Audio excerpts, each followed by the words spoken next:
Hi guys, this is Rajju. Guys अभी तो हर कोई जानता है कि सिविल वॉर के बाद से ही रॉडी एक स्क्रल था। जिनको इस पर डाउट है, डोंट वरी, वीडियो के लास्ट में क्लियर कर दूंगा मैं। अब अगर मैं तुमसे कहूँ कि आयरन मैन भी एक स्क्रल था, ये क्या हो गया? ये क्या सुन रहा हूँ मैं? तो रुक जाओ, गाली बाद में देना, पहले बात तो पूरी सुन लो।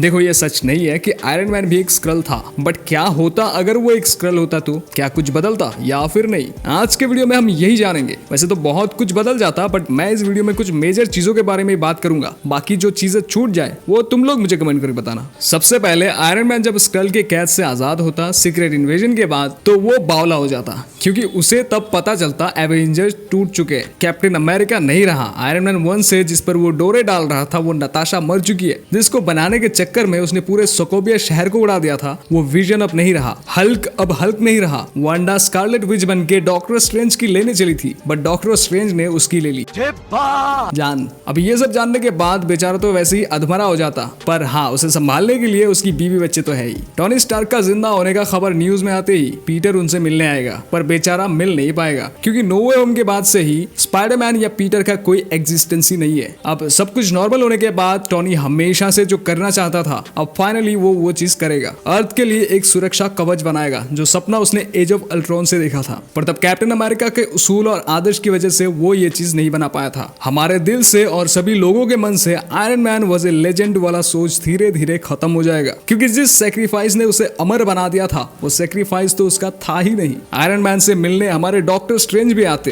क्योंकि पता नहीं तुमने ये चीज नोटिस किया या नहीं, बट एंड गेम के बाद से हमारे स्ट्रेंज भी टोनी की तरह ही बियर्ड रखने लगा है। मे भी स्ट्रेंज खुद को टोनी के मौत का जिम्मेदार मानता था, बट अब उसके दिल से जिम्मेदारी का बोझ भी हल्का हो जाता। एवेंजर्स फिर से खड़ा हो जाता। मुश्किलों से लड़ने के लिए ये सुपर हीरोज हमेशा ही पहले की तरह तैयार रहते। बट अब तुम सोच रहे होगे कैसे? तो देखो, स्क्रल जिनका भी रूप लेते हैं, वो उसके रिसेंट मेमोरीज एंड सबसे इफेक्टिव हैबिट्स को ही अपना पाते हैं। अब टोनी तो एक जीनियस था, भले ही तुम उसकी सारी आदतें कॉपी कर लो या उसकी मेमोरीज कॉपी कर लो, पर ब्रेन फंक्शनैलिटी कैसे कॉपी करोगे?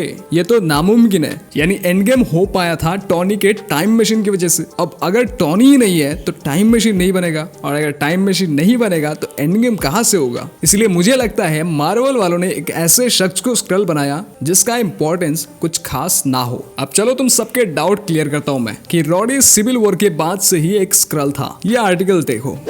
If you observe, you will see that Rhodey is in a hospital gown, the same one he was wearing after his near-death experience during the events of Captain America's Civil War. This raises the possibility that Rhodey was captured by the Skrulls while he was under treatment after his injuries.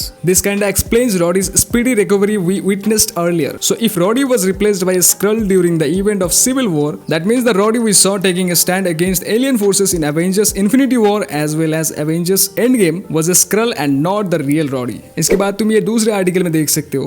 Secret invasion director Ali Salim confirmed that in an interview with Comic Book, a lot of people have asked. He said, "I think his legs not working in the end of episode 6 and him being in the hospital gown points to Captain America's Civil War. And from there, does it have to be definitive or it's more fun for the audience to go back and revisit moment, every Rhodey moment and look at it with a different lens now that they think, oh, he might have been a Skrull there and make the decision for themselves, or it will be answered in Armorverse." अब इस बारे में तुम सबको क्या लगता है? ऐसे ही अजीबोगरीब वीडियोस और चाहिए कि नहीं, वो भी कमेंट करके बताओ। बाकी आज का वीडियो यही खत्म करते हैं, मिलते हैं किसी नेक्स्ट वीडियो में, तब तक के लिए बाय।